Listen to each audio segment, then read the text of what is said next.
اللہ اللہ اللہ اللہ اللہ اللہ اللہ اللہ۔ الحمد للہ رب العالمین والصلاة والسلام علی حبیبہ محمد وآلہ وصحبہ اجمعین۔ اعوذ باللہ من الشیطان الرجیم، بسم اللہ الرحمن الرحیم۔ ان فی خلق السماوات والارض واختلاف اللیل والنہار لآیات لأولی الألباب الذین یذکرون اللہ قیاما وقعودا وعلی جنوبہم ویتفکرون فی خلق السماوات والارض ربنا ما خلقت ھذا باطلا سبحانک فقنا عذاب النار ربنا انک من تدخل النار فقد اخزیتہ وما للظالمین من انصار ربنا اننا سمعنا منادیا ینادی للایمان ان آمنوا بربکم فآمنا ربنا فاغفر لنا ذنوبنا وکفر عنا سیئاتنا وتوفنا مع الابرار ربنا وآتنا ما وعدتنا على رسلك ولا تخزنا يوم القيامة إنك لا تخلف الميعاد اللهم سبحانك لا علم لنا إلا ما علمتنا إنك أنت العليم الحكيم مولاي صل وسلم دائما أبدا على حبيبك خير الخلق كلهم۔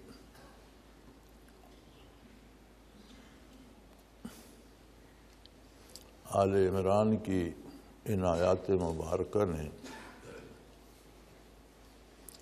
جہاں ذکر الہی کی بہت زیادہ تاکید فرمائی ہے، وہاں ذکر کا مقصد بھی بیان فرمایا ہے۔ انسانی مزاج بڑا عجیب ہے۔ دنیا چونکہ سامنے بھی ہے، محسوس بھی ہم کر رہے ہیں، اس کے دکھ سکھ بھگت رہے ہیں، تو ہمیں دنیا کو دنیا کہتے اس لیے ہیں کہ یہ قریب ہے، سامنے ہے، تو اس پر تو ہمیں کامل یقین ہے۔ ایک ایک لقمہ کھاتے ہوئے بھی سوچتے ہیں کہ اس سے کہیں صحت خراب نہ ہو جائے، پانی تک دیکھ کر پیتے ہیں کہ صاف ہو، صحت مند ہو، بیمار نہ ہو جائیں۔ کاروبار کرتے ہیں، بڑی باریکی سے دیکھتے ہیں کہ کہیں نقصان نہ ہو جائے۔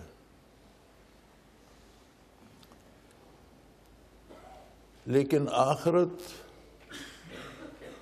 مادی نگاہوں کے سامنے نہیں ہے۔ آخرت کی خبر دی ہے اللہ کے رسولوں اور انبیاء علیہم السلام نے، اور اللہ کریم نے یہی امتحان رکھا ہے کہ یہ میرے انبیاء کی بات پر یقین کر کے جس طرح دنیا میں نقصان سے بچنا چاہتے ہیں، کیا لوگ اسی طرح آخرت کے نقصان سے بھی بچنا چاہتے ہیں؟ کرتے کیا ہیں؟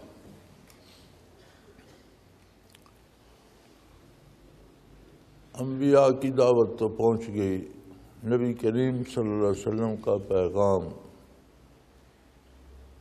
اس کائنات وسیط میں ہر آن نشر ہو رہا ہے، اعلان ہو رہے ہیں۔ اگر آپ غور فرمائیں تو رات دن کا کوئی لمحہ ایسا نہیں جس لمحے میں کہیں نہ کہیں اذان نہ ہو رہی۔ پوری دنیا پہ سورج جیسے جیسے چلتا رہتا ہے، اوقات بدلتے رہتے ہیں، اور اللہ کے نبی صلی اللہ علیہ وسلم کا پیغام پہنچتا رہتا ہے۔ اتنے تسلسل سے پہنچنے والا پیغام ہمیں اپنی طرف متوجہ کیوں نہیں کر پاتا؟ دنیا کے لیے تو ہمیں کوئی اٹھانے جگانے نہیں آتا، ہم خود محنت کرتے ہیں، کرنا چاہتے ہیں، نقصان سے، بیماری سے، ہر تکلیف سے بچنا چاہتے ہیں۔ قرآن کریم فرماتا ہے کہ لوگوں کے دلوں کو زنگ لگ جاتا ہے۔ انبیاء کا پیغام دل سنتے ہیں، دنیا کا کاروبار دماغ دیکھتا ہے۔ دنیا مادی ہے، دماغ بھی مادی ہے، اور دماغ اتنا بڑا کمپیوٹر ہے کہ آج کے سائنسدان کہتے ہیں کہ اگر ہم بہت بڑھا کر بات کریں اور بہت بڑی ڈینگ ماریں تو ہم یہ کہہ سکیں گے کہ ہم نے دماغ کا 10% استعمال کر لیا ہے۔ ابھی تک اس ساری مادی ترقی کے باوجود 90% کا خزانہ کسی کو ملا ہی نہیں۔ اتنا بڑا کمپیوٹر ہے دماغ۔ تو دنیا چونکہ مادی ہے، دماغ مادی ہے۔ آخرت کی بات چونکہ قرآن کریم بھی آقا نامدار صلی اللہ علیہ وسلم کے قلب اطہر پہ نازل ہو، علی قلبک لتکون من المنذرین، آپ کے قلب اطہر پر نازل ہوا۔ حالانکہ حضور کا دماغ عالی بھی کائنات میں منفرد ہے، کوئی اس کی مثال اللہ نے پیدا نہیں فرمائی۔ کیونکہ آخرت کو قلب دیکھتا ہے، اس کا معاملات پر قلب کو یقین آنا چاہیے۔ تو پھر اتنا تسلسل سے پہنچنے والا پیغام آپ دیکھتے ہیں، آپ اگر غور فرمائیں تو ہمارے ٹی وی اشتہارات میں نئی نسل کی تربیت ہو رہی ہوتی ہے، غیر ارادی طور پر اس قسم کے اشتہار بنائے جاتے ہیں کہ بچے اسی طرف ڈھل جائیں، اور وہ ڈھل جاتے ہیں۔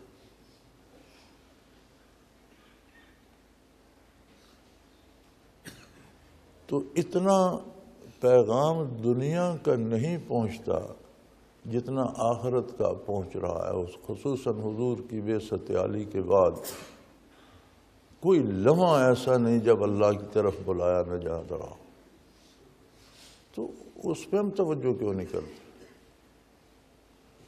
یہ غیر ارادی طور پر اشتہارات دیکھ کر ہم اس سانچے میں ڈھل جاتے ہیں۔ تو اشتہارات اتنی کثرت سے تو نہیں ہوتے جتنی کثرت سے اذانیں ہوتی ہیں۔ اس طرف ہم کیوں نہیں جاتے؟ قرآن کریم اس مرض کی نشاندہی کرتا ہے، کَلَّا بَلْ رَانَ عَلَىٰ قُلُوبِهِمْ، یہ اس لیے نہیں جا سکتے اور نہیں جائیں گے کہ ان کے دل زنگ خوردہ ہو گئے۔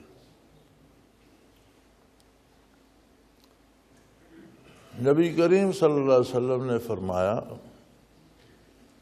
لِكُلِّ شَيْءٍ سِقَالَةٌ، ہر چیز کی پالش ہوتی ہے۔ زنگ لگ جائے تو پالش کرو، زیور پرانا ہو جائے پالش کرو، نیا ہو جاتا ہے۔ لوہے تک کو زنگ لگ جائے تو اتارا جا سکتا ہے۔ جو سقالۃ القلوب ذکر اللہ، کما قال رسول اللہ صلی اللہ علیہ وسلم، آپ صلی اللہ علیہ وسلم سے فرمایا کہ دلوں کا زنگ اتارنے کی پالش اللہ کا ذکر ہے۔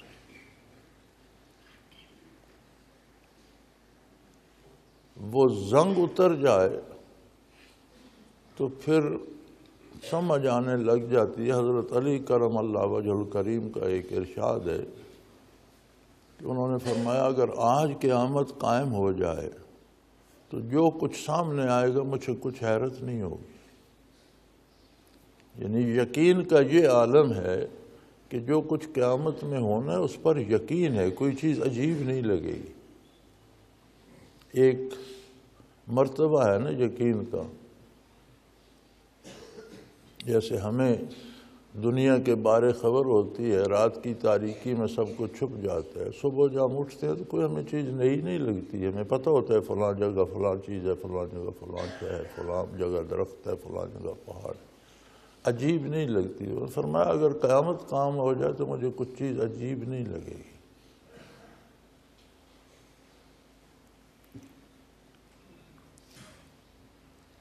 تو اس آیہ کریمہ میں ارشاد ہوتا ہے ان فی خلق السماوات والارض واختلاف اللیل والنہار لآیات لأولی الالباب.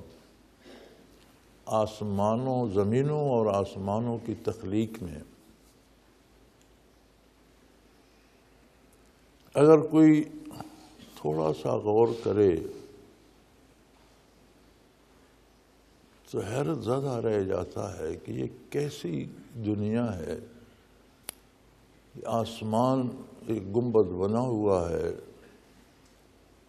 نیچے تو اس کے نہ کوئی ستون ہے، نہ کوئی دیوار ہے، نہ کوئی سپورٹ ہے، قائم ہے اپنی جگہ پر. کب سے قائم ہے،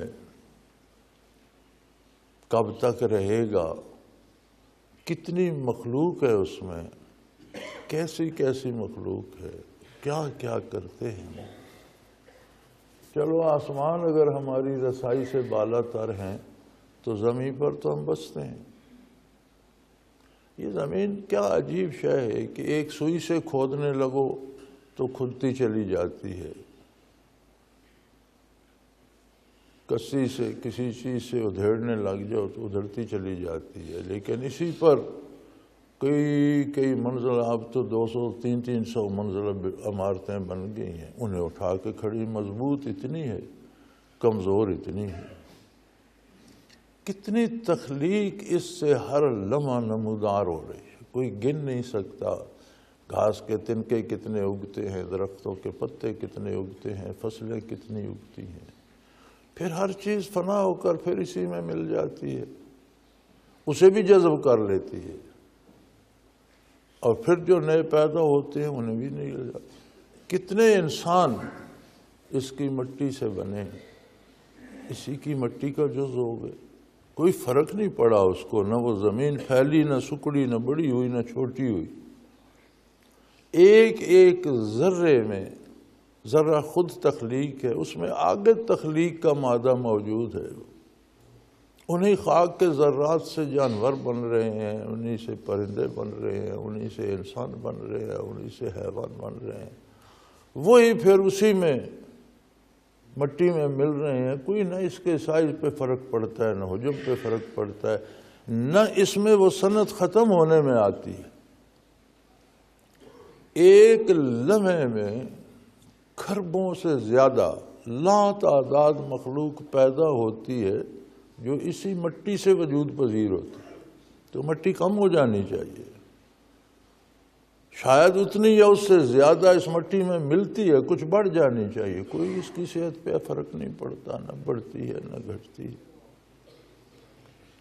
رات اور دن کے منازل مقرر ہیں، ایک ایک لمحہ مقرر ہے.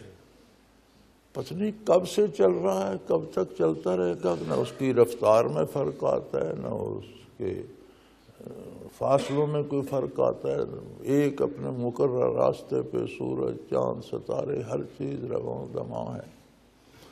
اتنا مربوط اور مضبوط ناقابل شکست نظام جو ہے یہ اپنے آپ تو نہیں بن گیا،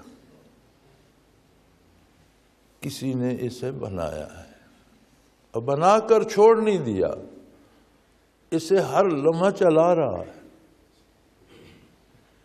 اگر ایک لمحہ بھی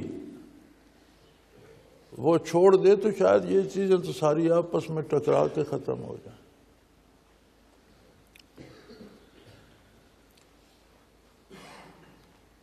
سائنسدان کہتے ہیں اس جبہ سماوی میں بے شمار ستارے، سیارے زمین کی طرح کے اور گردش کر رہے ہیں. زمین سے کروڑوں گنا بڑے سیارے بھی ہیں.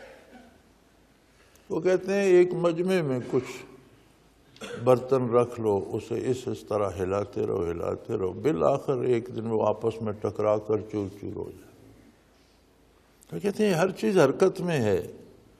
اللہ کریم نے ان کا توازن اور فاصلے قائم رکھے ہوئے.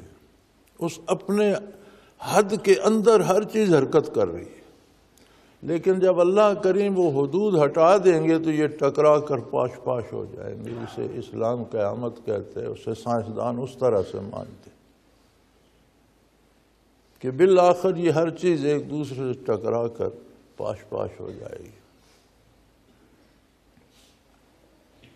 تو فرمایا آسمانوں کے بنانے، زمین کی بناوٹ، تخلیق، رات دن کے اختلاف میں ہر اس بندے کو جس میں کچھ شعور ہے بے پناہ دلائل ملتے ہیں۔ عظمت الہی پہ ہر ذرہ گواہ ہے۔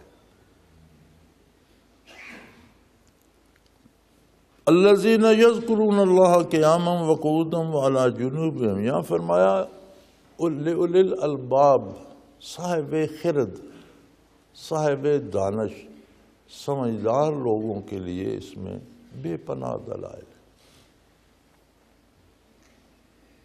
صاحب خرد کون ہے؟ الذین یذکرون اللہ قیاما وقعودا وعلی جنوبہم، اس کائنات میں دانشور کہیں، عقل مند کہیں، صاحب خرد کہیں، وہ لوگ ہیں جو ہر حال میں کھڑے ہوں، بیٹھے ہوں، لیٹے ہوں، ہر حال میں اللہ کا ذکر کرتے ہیں۔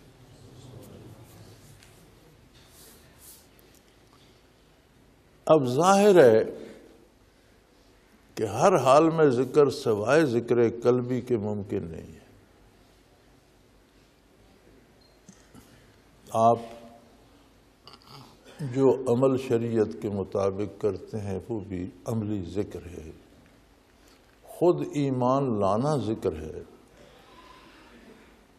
عمل ذکر ہے، زبانی جتنی تسبیحات پڑھتے ہیں، جتنی بھلی باتیں کرتے ہیں، ہر اچھی بات ذکر الہی ہے، چونکہ وہ اللہ کے حکم کے مطابق ہوتی ہے، نبی صلی اللہ علیہ وسلم کے ارشاد کے دائرے کے اندر ہوتی ہے، وہ بھی ذکر ہے۔ لیکن کام بھی رک جاتا ہے، عمل چھوٹ جاتا ہے، بندہ سو جاتا ہے، کوئی بے ہوش ہو جاتا ہے، زبان بھی رک جاتی ہے جب سو جاتے ہیں، تو یہ تو کہتے ہیں اس میں تو ان کے ذکر میں تو انقطاع آتا ہی نہیں، رکتا ہی نہیں۔ الذین یذکرون اللہ قیاما وقعودا وعلی جنوبہم، آدمی کی تین ہی حالتیں ہوتی ہیں، وہ کام کر رہا ہوتا ہے، کھڑا ہو کر کر رہا ہوتا ہے، بیٹھ کر کر رہا ہوتا ہے، سستانے کے لیے بیٹھ جاتا ہے، یا آرام کے لیے لیٹ جاتا ہے، یا سو جاتا ہے۔ تو فرمایا کسی حال میں بھی ان کا ذکر بند نہیں ہوتا، اللہ کا ذکر کرتے رہے۔ تو اس سے صرف ذکر قلبی مراد لیا جا سکتا ہے۔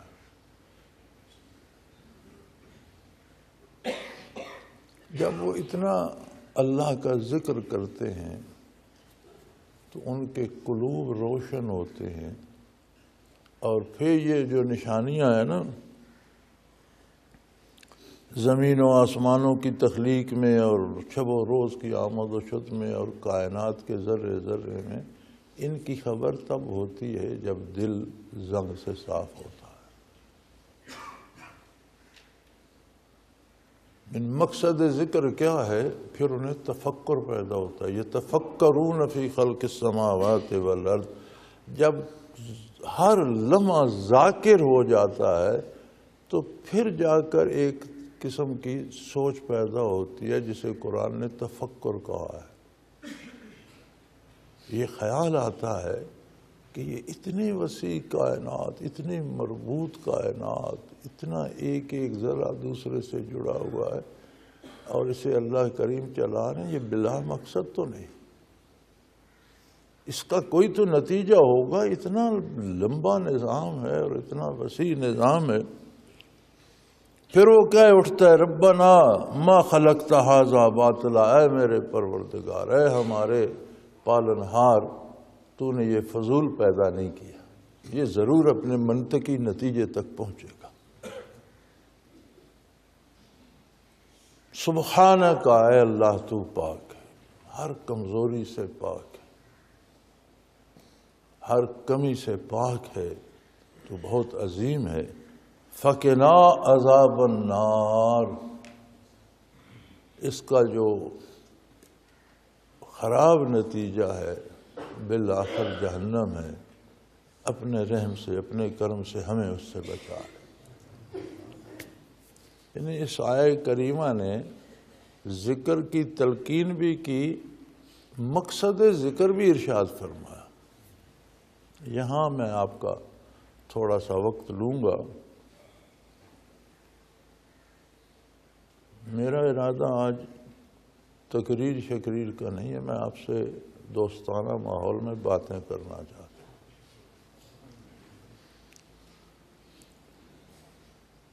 ذکر کا مقصد کیا ہے؟ ساتھیوں کی شکایتیں آتی ہیں، ای میل میں بھی، خطوط میں بھی۔ سب کو اگر اکٹھا کیا جائے تو حاصل یہ ہوتا ہے کہ میں ذکر بھی کرتا ہوں اور مجھے بخار ہو گیا یا بیمار ہوں یا صحت خراب ہو گئی، ذکر بھی کرتا ہوں اور میرا کاروبار نہیں چل رہا، ذکر بھی کرتا ہوں بھائی کا ایکسیڈنٹ ہو گیا، اس کا پاؤں ٹوٹ گیا۔ یہ ساری چیزیں ذکر کے مقاصد میں تو نہیں۔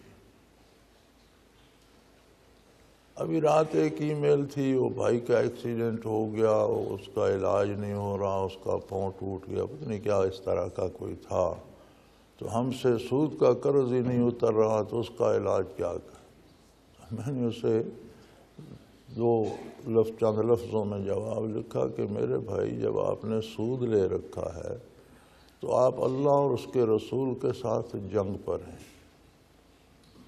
تو آپ اپنی ہستی دیکھ لیجئے اور اللہ کی شان اور اللہ کے نبی کا مقام دیکھ لیجئے، تو چوٹیں تو لگیں گی، مار تو آپ ہی کو پڑے گی، تو آپ نے کہاں جنگ جوڑ رکھی ہے؟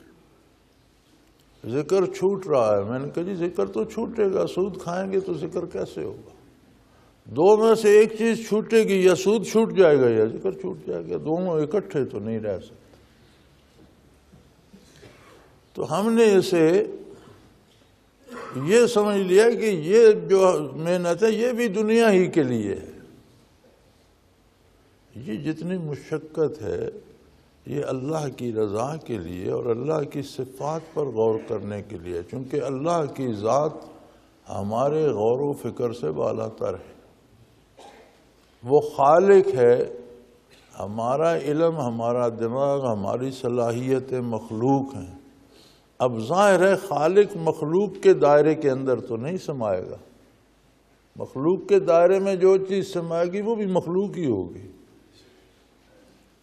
اس کی صفات پہ غور کیا جا سکتا ہے، اس کی کائنات پہ غور کیا جا سکتا ہے، اس کی رحمت کے اندازے کی دیکھا جا سکتا ہے، اس کے کرم کو دیکھا، اس کے غضب کو بھی دیکھا جا سکتا ہے، کس نے کیا کیا، اس کا کیا نتیجہ نکلا۔ یہی ساری باتیں قرآن نے مثال کے طور پر بتائی۔ اب جب آپ ذکر کرتے ہیں تو اس سے قلب کا زنگ اترتا ہے، قلب صاف ہوتا ہے، آئینہ دل چمک اٹھتا ہے۔ جب وہ چمکتا ہے تو پھر اس میں مختلف صفات الہی نظر آتی ہیں، ان کا پرتو نظر آتا ہے۔ جب وہ پرتو جمال نظر آتا ہے تو سر اور سجدے میں جھک جاتا ہے، عملی زندگی سراپا اطاعت بن جاتی ہے، ہر لمحے ہر آن اللہ کا پیغام سن کر اسے تسلیم کرتا ہوا اس کی بارگاہ میں سر بسجود ہو جاتا ہے۔ اب اس کا نتیجہ یہ نہیں ہے کہ ہمارا کاروبار چل اٹھے، ہماری صحت ٹھیک ہو جائے، آپ زہر کھاتے رہیں اور ذکر کرتے رہیں تو صحت بنتی رہے گی۔ نہیں بھائی، زہر کھاؤ گے تو مرو گے، قدرتی نتیجہ ہے اس کا۔ تو اس کا مقصد سمجھ لیجئے کہ یہ ساری محنت معرفت الہی کے لیے ہے، عظمت الہی کو پہچاننے کے لیے۔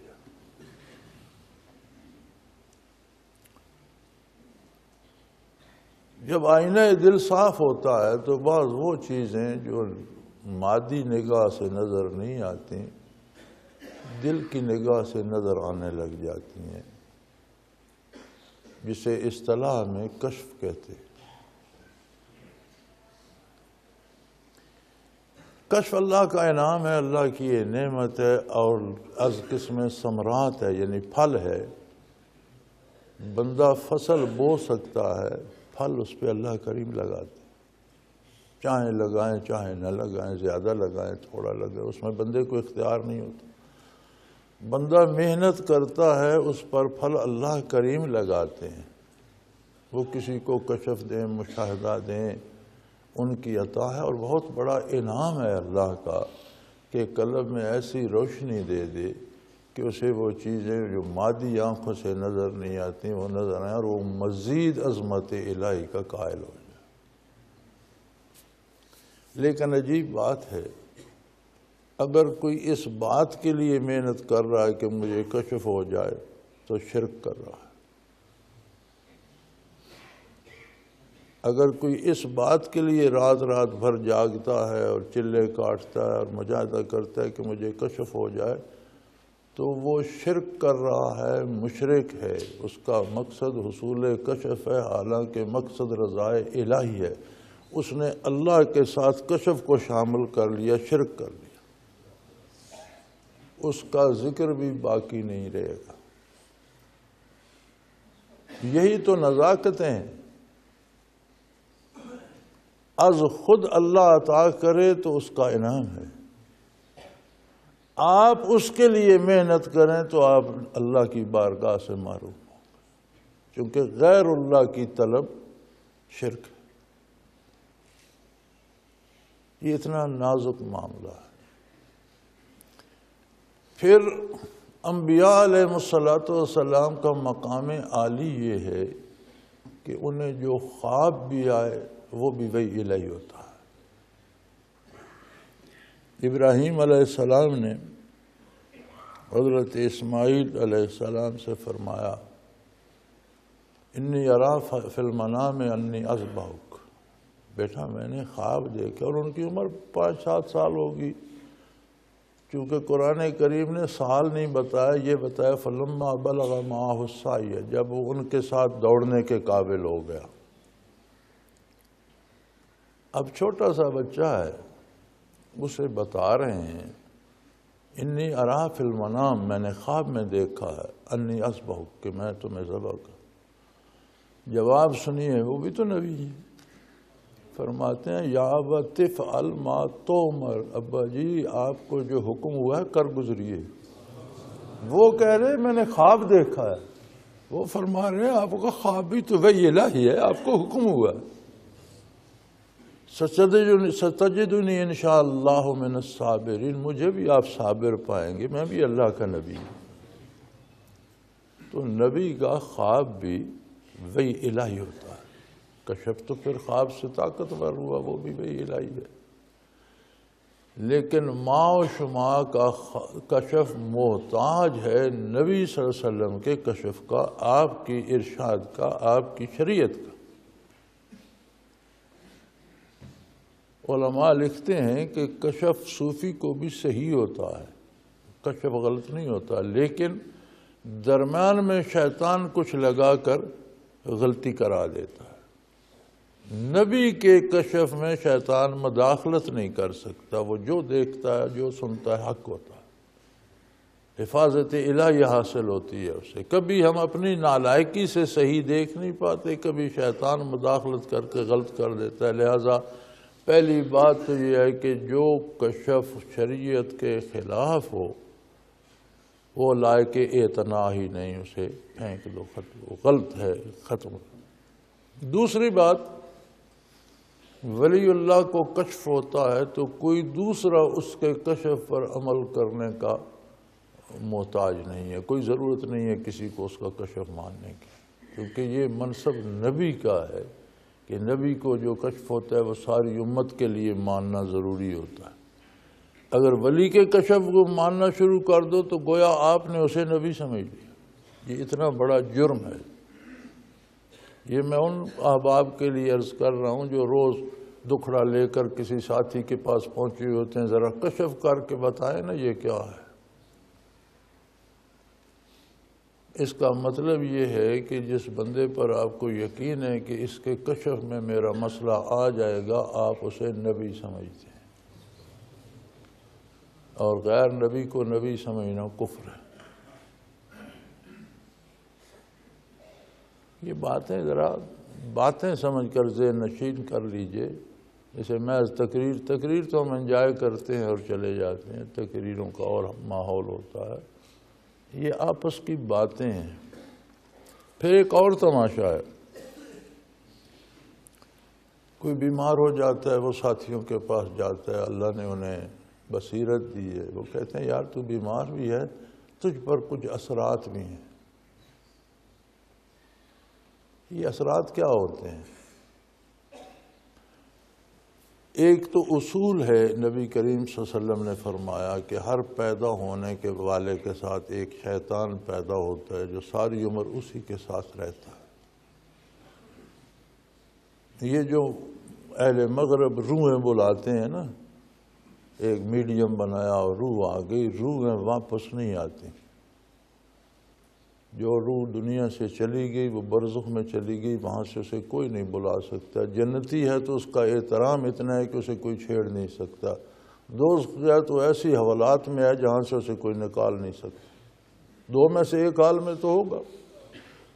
تو یہ پھر کون آئیے؟ وہ شیطان ہزاروں برس جیتے ہیں، جو اس شخص کے ساتھ رہتا ہے اسی جیسی اس کی آواز ہوتی ہے، ویسے ہی حلیہ ہوتا ہے، زندگی کے سارے معاملات سے واقف ہوتا ہے، تو ان شیاطین وہ آ کر باتیں کرتے رہتے ہیں، روحیں واپس نہیں آتی۔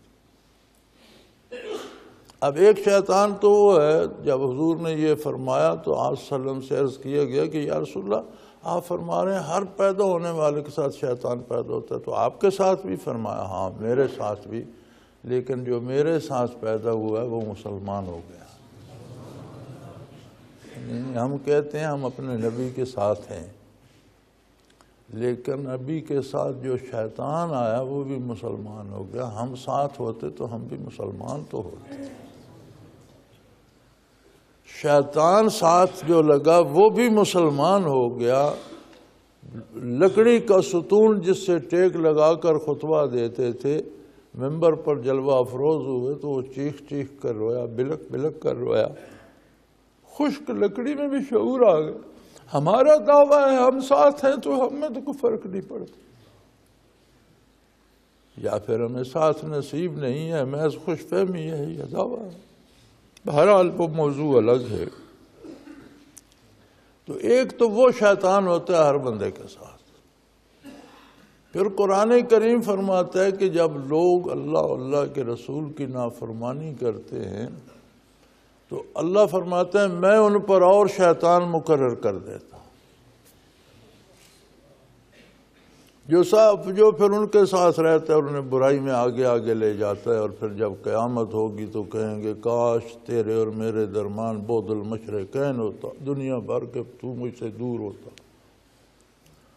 اب جس پر کئی شیطان مقرر ہیں، یار تم مشاہدہ کرو گے تو تمہیں کچھ تو اس میں خباثت اور ظلمت نظر آئے گی، تو آپ تو کہیں گے آپ پر کچھ اور بھی ہے، یہ کچھ اور جادو وادو نہیں ہے، یہ کچھ اور جو ہے وہ اس پر شیاطین مسلط ہے۔ تاریکی نظر آئے گی، نحوست نظر آئے گی، ظلمت نظر آئے گی۔ تو وہ مجھے پھر خط لکھتے ہیں فلاں ساتھی کے پاس گیا تھا، انہوں نے کہا تم بیمار بھی ہو پر تم پر کچھ اثرات بھی ہیں، تو وہ اثرات توبہ کرے تو مٹ جائیں گے نا بھائی۔ ان کے لیے کسی دم درود کی ضرورت نہیں ہے، کسی دم والے کے پاس یا تعویذوں والے کے پاس جانے کی ضرورت نہیں ہے، اندر جھانکنے کی ضرورت ہے۔ یہ جو ہر بندہ کہتا ہے نا مجھ پر جادو ہو گیا، یہ جادو اس نے خود اپنے اوپر کر رکھا ہے۔ ایک تو شیطان جو ساتھ پیدا ہوا وہ سرکش ہو جاتا ہے جب ہم برائی کرتے ہیں، اور اوپر سے مزید شیطان اللہ کریم مسلط کر دیتا ہے کہ اگر تو ادھر جانا چاہتا ہے تو یہ لے۔ تو جس پر کئی شیطان مسلط ہو جائیں تو اور کسی جادو کی ضرورت کیا ہے؟ جادو کیا ہے؟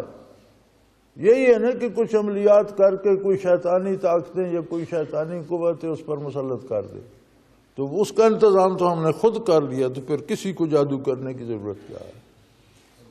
تو یہ جو گھر گھر جھگڑا ہے نا، جادو ہو گیا، جادو مجھ پر فلاں نے کر دیا، پڑوسی نے کر دیا، بھابھی نے کر دیا، ساس نے کر دیا، یہ نہ بھابھی کرتی ہے، نہ ساس کرتی ہے، نہ پڑوسی کرتے ہیں، یہ ہم خود کرتے ہیں۔ جب کئی شیطان مسلط ہو جائیں گے، طبیعت بھی خراب رہے گی، سر میں بھی درد ہوگا، مزاج بھی چڑچڑا ہوگا، بکواس بھی نکلیں گے، بچوں کو بھی گالیاں دیں گے، بڑوں کو بھی گالیاں دیں گے۔ کیا ہوا؟ جادو آپ نے خود کیا ہے۔ خلوص سے اللہ سے توبہ کریں اور اللہ کریں، اللہ کا ذکر کریں، اللہ کو یاد کریں، جادو دور ہو جائے گا۔ شیطان چھٹ جائیں گے تو جادو دور ہو جائے گا۔ تو فرمایا وہ لوگ جو شب و روز ہمہ وقت راؤنڈ دا کلاک، ہر آن ہر لمحہ ذکر کرتے ہیں، ذکر انہیں تفکر دیتا ہے، آئینہ دل صاف ہوتا ہے تو پھر وہ دنیا سے آگے دیکھتا ہے، تب اس کی فکر پیدا ہوتی ہے کہ یہ آگے بھی میرا ہی گھر ہے، یہ آگے کون سا جہان ہے، مجھے اسی میں جانا ہے۔ اب اس کی کون سی سمت آباد ہے اور کس طرف عذاب اور مصیبتیں ہیں، پھر وہ اپنی راہ کو دیکھتا ہے کہ میں کدھر کو جا رہا ہوں، کیا میں اللہ کی رحمت کی طرف جا رہا ہوں یا عذابوں کی طرف جا رہا ہوں۔ میرا ہر عمل ایک قدم ہے، میری ہر سانس ایک قدم ہے، میں کدھر بڑھ رہا ہوں۔ پھر اسے اللہ کی تخلیق کے بھی سامنے کہتا ہے، اللہ اے میرے پروردگار، اے میرے خالق، مالک، پالنہار، یہ اتنا بڑا وسیع نظام تو نے فضول پیدا نہیں کی، اس کا نتیجہ نکلے گا، یہ بلا مقصد نہیں ہے، ما خلقت ھذا باطلا، یہ اتنی تخلیق تو نے فضول بیکار پیدا نہیں کی، اس کا نتیجہ نکلے گا۔ سبحانک، تو پاک ہے، ہمیں بھی رحم فرما ہم پر اور ہمیں دوزخ کے عذابوں سے بچا لے، وقنا عذاب النار۔ اسے پھر دونوں جہان سامنے نظر آتے ہیں، ادھر جنت بھی نظر آتی ہے، ادھر جہنم بھی نظر، کہتا ہے یا اللہ مجھے اس سے بچا لے۔ ربنا انک من تدخل النار فقد اخزیتہ، انسان ساری عمر رسوا ہونے سے بچتا ہے، پھر اسے سمجھ آتی ہے کہ اصل رسوائی یہ ہے میرے پروردگار جسے تو نے دوزخ میں ڈال دیا، رسوا تو وہ، اسے تو نے رسوائی کی حد کو پہنچا دیا، بہت رسوا ہو گیا، بے آبرو ہو گیا، اس کی کوئی حیثیت نہ رہی۔ وما للظالمین من انصار، اور اسے سمجھ آ جاتی ہے کہ غلط کاروں کا کوئی مددگار نہیں۔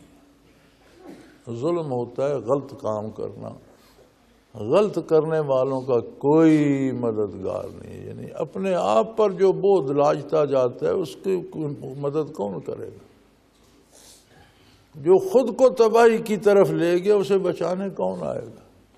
بچانے والا وہی مالک تھا جس کی ناراضگی مول لے کر ادھر جا رہا ہے، تو پھر بچائے گا کون؟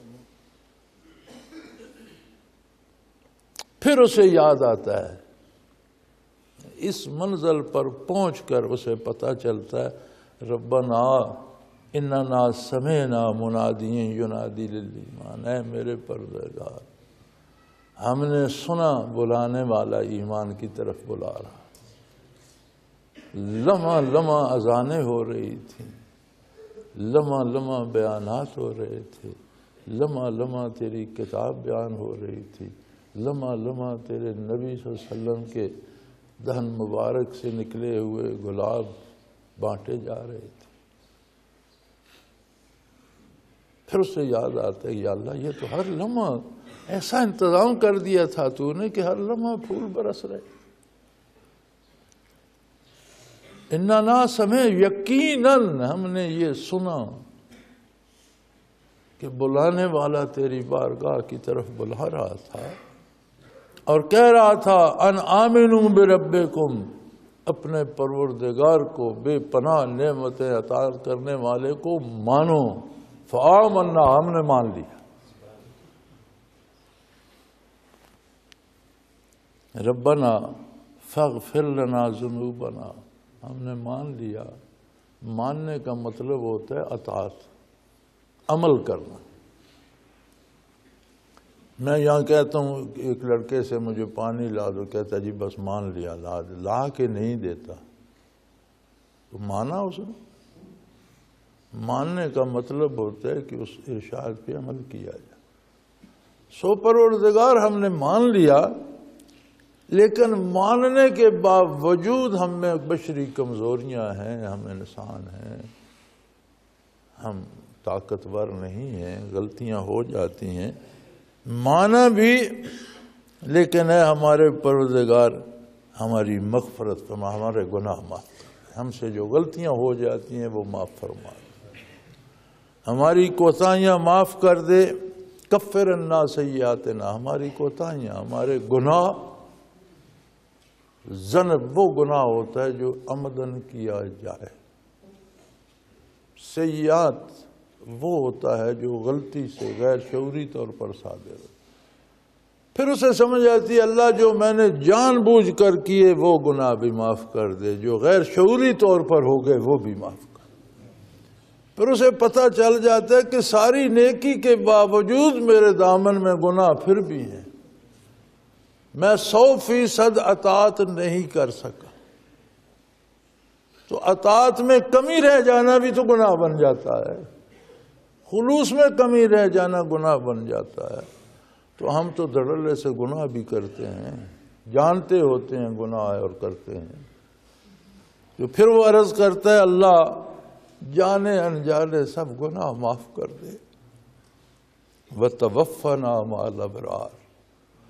پہلے اس کی تمنا زندگی کی ہوتی ہے کہ مجھے زندگی دنیا کی لمبی ملے، پھر میں امراء میں شامل ہو جاؤں، پھر میں حکمرانوں میں شامل۔ وہاں کہتا ہے یا اللہ مجھے نیکوں کے ساتھ موت دے دے۔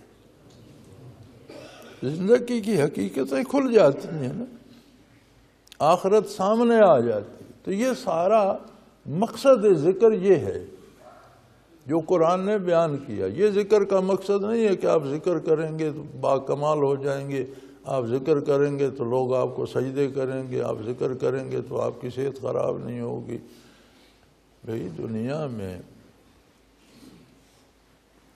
بے مثل و بے مثال ساری کائنات، ساری مخلوق میں اللہ کا نبی صلی اللہ علیہ وسلم، آپ وسلم بیمار بھی ہوتے تھے، صحت مند بھی ہوتے تھے۔ آپ صلی اللہ علیہ وسلم نے کون سی مصیبت ہے جو نہیں اٹھائی؟ پتھر برسائے گئے، کانٹے بچھائے گئے، تکلیفیں دی گئی۔ ایک سفر ہجرت کو دیکھا جائے تو یوں لگتا ہے کہ موت ساتھ ساتھ چل رہی ہے۔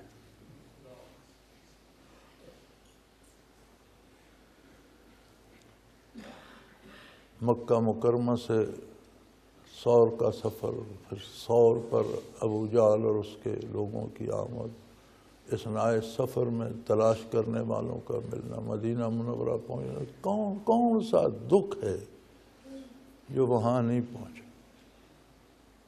پھر حضور کی طبیعت مبارک ناساز بھی ہوتی، آپ بیمار بھی ہوتے، صحت مند بھی۔ پھر اللہ نے حکومت دے دی، سلطنت تو ریاست دے دی، سارا جزیرہ نمائے عرب حضور کی حیات دنیا میں اسلام کے زیر نگیں آ گیا۔ عالم کیا ہے بادشاہی کا، 2 مہینے کا شان نبوت پہ آگ نہیں جلتی۔ حضرت عائشہ صدیقہ رضی اللہ عنہ کا ارشاد ہے کہ ہم ایک چاند طلوع ہوتا وہ ختم ہو جاتا، پھر دوسرا چاند طلوع ہوتا وہ گزر جاتا، اور ہمارے گھر پہ آگ نہیں جلتی تھی۔ عرض کی کیا ماں جی کیوں؟ فرمایا پکانے کو ہوتی کچھ نہیں تھا، آگ کس لیے جلائے؟ عرض کی گیا تو پھر گزارا کیسے ہوتا تھا؟ چند کھجوریں کھا کر پانی پی لیا، کہیں سے دودھ ہدیہ میں آ گیا اور وہ پی کر شب بسر کر لی، تو 2 مہینے اس طرح گزر جاتے۔ یہ سارے عرب کا حکمران بھی تھے، اللہ کا رسول بھی تھا اور سارے عرب کا حکمران بھی تھا۔ ہم سوچتے ہیں کہ میں ذکر کروں گا تو روپوں کا ڈھیر لگ جائے گا۔ یار کیا خدا کے لیے کیا کرتے ہو؟ روپے نہیں برسیں گے، روپے دینے والے کا جمال برسے گا۔ ہاں ذکر میں اس کیفیت کا کوئی نہ کوئی ذرہ آ جاتا ہے جیسا حضور ہر حال میں شکر کرتے تھے، بندہ ہر حال میں شکر کرنے لگ جاتا ہے۔ دکھ آئے تو بھی شکر کرتا ہے، سکھ آئے تو بھی شکر کرتا ہے، غریبی ہو تو بھی شکر کرتا ہے، امیری ہو تو بھی شکر کرتا ہے، اس کی ذات میں کوئی فرق نہیں پڑتا، بندہ بندہ ہی رہتا ہے۔ ذکر سے یہ ہوتا ہے، ذکر نہ ہو تو فراخی آ جائے تو بپھر جاتا ہے، درندہ بن جاتا ہے، تنگی آ جائے تو پھر لومڑ بن جاتا ہے، گیدڑ بن جاتا ہے، رونے لگ جاتا ہے۔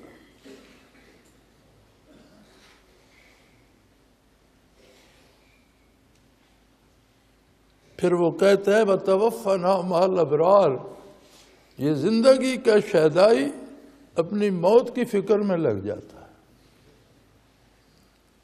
اللہ مجھے نیک لوگوں کے ساتھ موت دینا۔ پھر عرض کرتا ہے ربنا وآتنا ما وعدتنا علی رسلک، اے اللہ اپنے رسولوں کی زبانی جو وعدے فرمائے ہیں وہ نعمتیں عطا کر، وہ انعامات مجھے عطا کر جو تو نے اپنے نبیوں اور اپنے رسولوں کی زبان حق ترجمان کی معرفت فرمائے ہیں۔ وَلَا تُخْزِنَا يَوْمَ الْقِيَامَةِ، اللہ ہمیں قیامت کو رسوا نہ کر۔ یعنی آپ دیکھیں کہ طلب انسانی کیا ہے، آپ ہر ایک کی طلب آپ کے سامنے ہے، دولت ہو، پیسہ ہو، اقتدار ہو۔ ذکر اس طلب کو پھیر کر وہاں لے جاتا ہے کہ اللہ یوم حشر مجھے رسوا نہ کرنا۔ اِنَّكَ لَا تُخْلِفُ الْمِيعَادَ، یقیناً تو اپنے وعدوں کے خلاف نہیں کرتا، غلطی میری طرف سے ہوتی ہے، تو اپنے وعدے پورے فرماتا ہے۔ تو میرے بھائی اس پہ ذرا غور فرمائیے گا۔ بڑا اللہ کا احسان ہے کہ کسی کو توفیق ذکر دے دے۔ میں حیران ہوتا ہوں کہ ہمارے علماء حضرات یہی قرآن پڑھتے ہیں، اس کے ترجمے اور تفسیر سے بھی واقف ہیں، اس کی تشریحات بھی جانتے ہیں، پھر ساری عمر اس میں لگے رہتے ہیں کوئی ذکر نہ کرے۔ خدا کے بندوں کسی برائی سے روکنا ہے تو روکو، بھلا اللہ کے نام سے روکنے کا کیا مقصد؟ لیکن ان کا بھی قصور نہیں، قصور ہمارا ہے کہ ہم ذکر کر کے بھی پھر دنیا کی طرف چلے جاتے۔ تو جو بندہ وہ آخری دوائی جو زندگی بچانے والی ہے وہ بھی کھا کے پھر بھی برائی ہی کی طرف، بد پرہیزی کی طرف ہو جائے تو اسے مرنے سے کون بچائے؟ ڈرگ بیماری کو تو، دوائی بیماری کو تو روکے گی، بد پرہیزی کو تو نہیں، وہ تو آپ نے روک دیا۔ اگر ہم ذکر کر کے بھی اس کا محاصل بھی دنیا ہی چاہیں گے تو پھر ہمیں مرنے سے کون بچا سکتا؟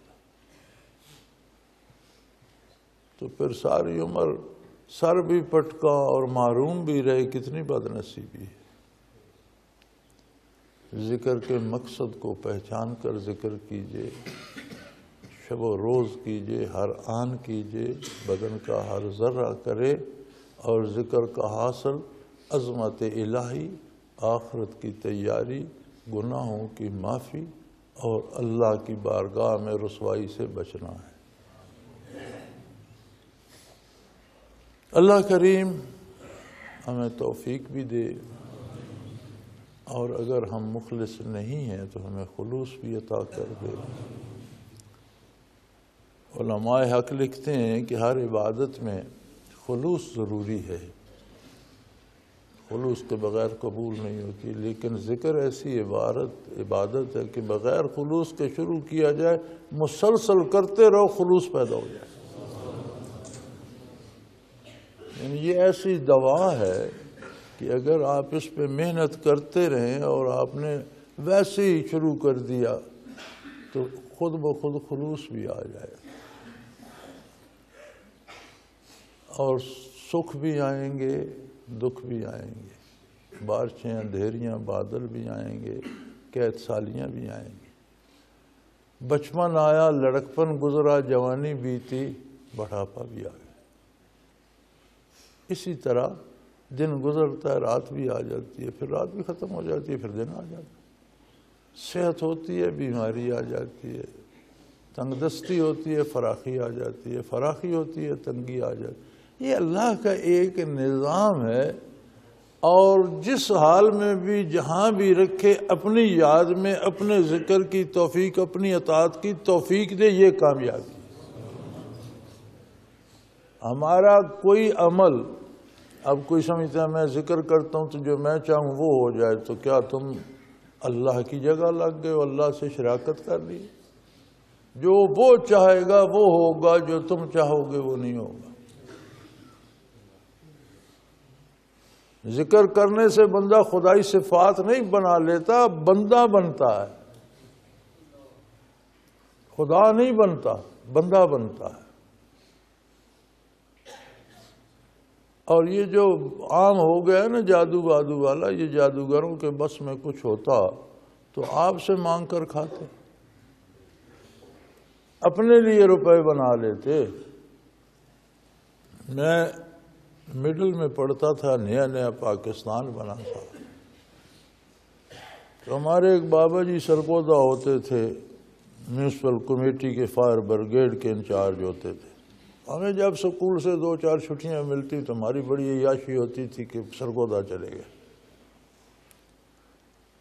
تو وہاں وہ میونسپل چوک تھا بڑا کھلا، تو وہاں گھوم رہے تھے تو مداری نے وہاں تماشا شروع کر دیا، مخلوق جمع ہو گئی، وہ مختلف تماشے کرتا رہا، دکھاتا رہا۔ پھر اس نے ایک اتنی سی لکڑی نکالی اپنے اس جھولے میں سے، مٹی کی ایک چٹکی لے کر اس ہاتھ میں رکھی، پھر اس پر اس طرح لکڑی پھیری، کچھ پڑا۔ تو اس وقت ابھی پاکستانی سکہ نہیں بنا تھا، وہی انگریزی روپے، وہ 2 پڑ والا 1 روپیہ چاندی کا ہوتا تھا، وہی چل رہا تھا۔ تو اس نے ایسے ہاتھ کھولا تو وہ اتنا بڑا روپیہ اس کے ہاتھ پہ پڑا تھا، یعنی مٹی کی چٹکی سے، اس لکڑی سے دم کر کے اس نے روپیہ بنا لیا۔ تو مجھے بڑی حیرت ہوئی، میں نے کہا یار کمال ہے۔ اس وقت روپیہ میرا خیال ہے کوئی 3 من کا ہوتا تھا، روپے میں جان ہوتی تھی۔ 64 پیسے ہوتے تھے، ہر پیسے میں 3 پائیاں اور 2 دھیلے ہوتے تھے۔ اور ہم جب سکول جاتے تھے تو گھر سے 1 پیسہ لے جاتے تھے، تفریح ہوتی تھی تو کہتے تھے بھئی دھیلے کی مونگ پھلی دے دو، دھیلا واپس لے دو۔ تو ہم سے وہ اتنی وہ دے دیتے تھے کہ وہ تفریح میں ختم نہیں ہوتی۔ جب چھٹی ہوتی تھی تو دھیلے کی ریوڑیاں لے لیتے تھے، وہ 1 پیسے میں 2 دھیلے ہوتے تھے، وہ ہم نے برتے ہیں۔ تو اگر روپیہ اس نے بنا لیا تو بہت بڑا سیٹ ہو گیا۔ تو میں بڑا حیران ہو کر دیکھ رہا تھا کہ یار اس نے کپڑے پھٹے ہوئے پہنے ہیں، گدڑی سی اٹھائی ہوئی ہے، اور اتنا امیر ہے مٹی سے روپیہ بنا لیتا ہے۔ تو اس نے چادر پھیلائی، اور اس وقت وہ سوال بھی کرتے تھے پیسہ 2 پیسے دے دو۔ تو میں ٹھٹک گیا، میں نے کہا اس نے فریب کیا، جھوٹ، روپیہ خود بنا سکتا تو پیسہ کیوں مانگتا؟ مجھے اچھی طرح یاد ہے کہ میں اسی وقت میرے ذہن میں تردید آ گئی کہ یہ جھوٹا ہے، اس نے بدماشی کی ہے۔ اگر روپیہ خود بنا سکتا تو پیسہ ٹکا بھی ایک ہوتا تھا، اسے کبھی ہم پنجابی میں 2 پیسی کہتے تھے، نام اس کا ٹکا تھا، اس میں 2 پیسے ہوتے تھے، وہ چوکور ہوتی تھی۔ تو یہ ٹکا پیسہ مانگ رہا ہے، یہ جھوٹ بولتا ہے، اس نے دھوکہ۔ یہ جادوگروں سے کچھ بنتا تو خود رئیس ہوتے، روپے آپ سے لیتے ہیں روٹی کھانے کے لیے، اور مشکلیں آپ کی حل کر دیتے ہیں۔ کمال ہے، اپنی مشکل حل کرنے کے لیے آپ سے پیسے لیتے ہیں۔ کتنا پاگل پن ہے کہ جو روزی نہیں کما سکتا جائز طریقے سے، آپ سے مانگ کر کھاتا ہے، وہ آپ کی مشکلیں کیا دور کرے گا؟ جادو اس نے نہیں کیا، اپنے آپ پر ہر بندے نے خود جادو کر رکھا۔ ایک شیطان تو پیدائشی اس کے گلے پڑا تھا، دوسرا اللہ کی نافرمانی کر کے اوپر، اب 2 شیطان، ایک بندہ جادوئی ہے، اور کیا ہے؟ ہمارے جو سرکش بیل ہیں، زیادہ سے زیادہ ہم انہیں دونوں کے رسیاں ڈال لیتے ہیں، 2 بندے پکڑ لیتے ہیں۔ تو ہر بندے کو اگر 2 شیطانوں نے پکڑا ہوا ہے تو کہاں جائے گا؟ تو اس جادو کا علاج توبہ اور اللہ کا ذکر ہے۔ جادوگروں کے پاس جانے کی ضرورت نہیں ہے، اور یہ ماننا کہ جادوگر کچھ کر سکتے ہیں یہ بجائے خود عقیدہ اسلام کے خلاف ہے۔ تو اپنے آپ پر سے جادو اتاریے، اپنے رب کے ساتھ خلوص سے رہیے، اور اپنی بخشش و مغفرت کی دعا کرتے رہیے، کیونکہ ہم غیر شعوری طور پر اتنے گناہ کر جاتے ہیں کہ ہماری شعوری عبادتوں سے وہ بھاری ہو جاتی ہے۔ اللہ کریم ہم پر رحم فرمائے۔ وآخر دعوانا ان الحمدللہ رب العالمین۔